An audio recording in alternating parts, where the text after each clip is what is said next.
I'm Clara. I'm 68, and the doctors say I won't live to see 69. Everyone tells me, Clara, you lived such a good life. They think it's a compliment. But lying here, those words feel like insults. Because I realized something terrifying last night. I didn't live my life. I lived the life everyone expected me to live. And there is a massive, heartbreaking difference. You know, 3 days before I came to the hospital, I went up to the attic. I was looking for paperwork, but I found an old shoebox tucked behind the Christmas decorations. I hadn't opened it in 45 years. Inside were tubes of oil paint, Winsor and Newton, the expensive kind. I bought them with my very first paycheck when I was 22. I opened one of the tubes, cobalt blue. It was my favorite color. But when I squeezed it, nothing came out. It was hard as a rock, just stone. That tube of paint, that's me. That is exactly what I did to myself. I kept everything inside, waiting for the right time to use it, until I just dried up. See, I wasn't always this perfect woman. When I was young, I was messy. I was loud. I wanted to go to art school in Paris. I wanted to drink cheap wine and paint until my fingers were stained red and blue. But my father, he was a practical man. He sat me down at the kitchen table and said, Clara, painting is a nice hobby, but hobbies don't pay the mortgage. You need a husband. You need to be respectable. So I did what I was told. I got a job as a secretary at a law firm. That's where I met Robert. He was a good man, stable, kind in his own way. He didn't hit me. He didn't drink too much. By societal standards, I hit the jackpot. But I remember the day he proposed. I didn't feel excitement. I felt relief. Relief that I had checked the box. Relief that I was finally safe. I didn't know then that safety is just another word for a cage. For the next 40 years, I suffered from what I call the disease to please. Maybe you have it too. It starts small.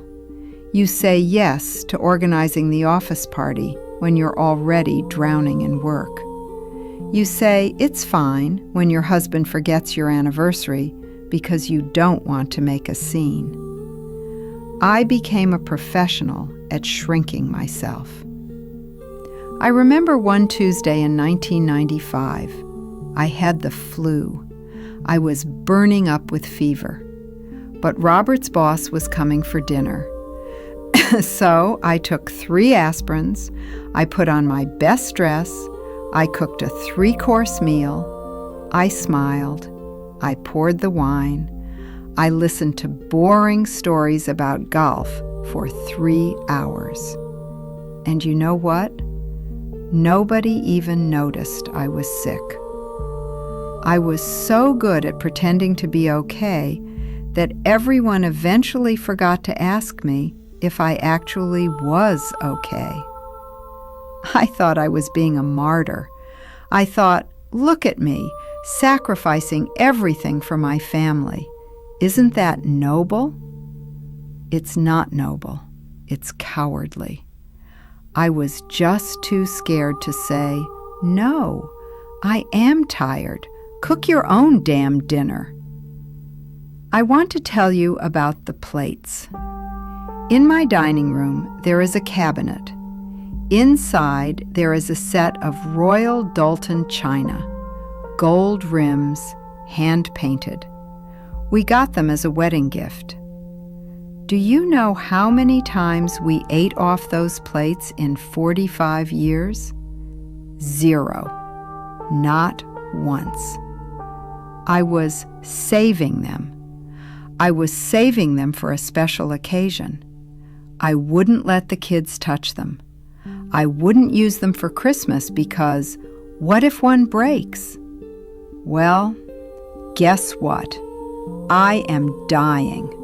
My body is shutting down. And those plates are sitting in the dark, brand new, perfect, and completely useless. Just like my paints. I treated my joy like those plates. I treated my dreams like those plates. Not now, Clara. Maybe later, when the kids are older, when Robert retires, when we have more money. The goalpost always moved. And now I've run out of field. Last week, my daughter Sarah came to visit. She's 43 now. She works in marketing. She looks so tired, always checking her phone, always apologizing. She sat in that chair right there and started crying. She told me she hates her job. She told me she feels like she's suffocating in her marriage because her husband expects her to do everything I did. She said, "Mom, I just want to quit and open a bakery, but I can't. It would be irresponsible." And I looked at her, and I saw myself. I saw the cycle repeating, the curse of the good woman. I grabbed her hand. My grip is weak now, but I held on as tight as I could. I said, "Sarah, listen to me. Quit the job. Leave the husband if he doesn't see you. Disappoint them."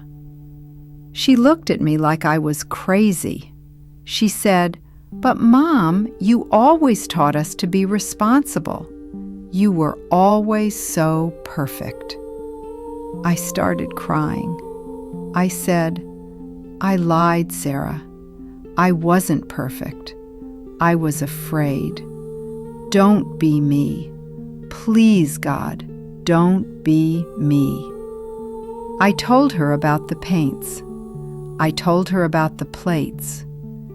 I told her that being a good girl is a scam designed to make everyone else's life easier at the expense of your own soul.